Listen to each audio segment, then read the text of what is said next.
যে কোনো দাগ চলে যাবে, ব্রণের দাগ, পক্সের দাগ, লাল তিল, কালো তিল। বারবার বলতেছি আপনারা লিখে রাখেন কি কি দাগ আমার মুখস্থ।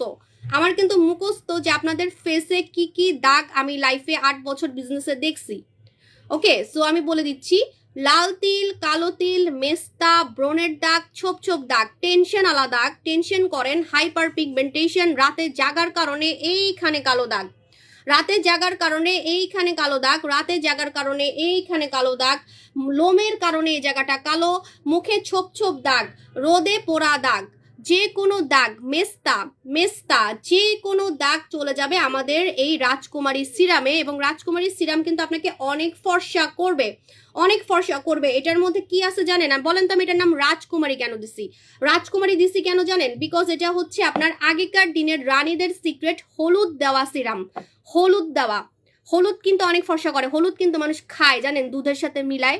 আপনারা তো, আমি এখন আপনাদেরকে একটু আগেকার রূপচর্চায় নিয়ে যাচ্ছি কিন্তু আপডেট ভাবে, ঠিক আছে?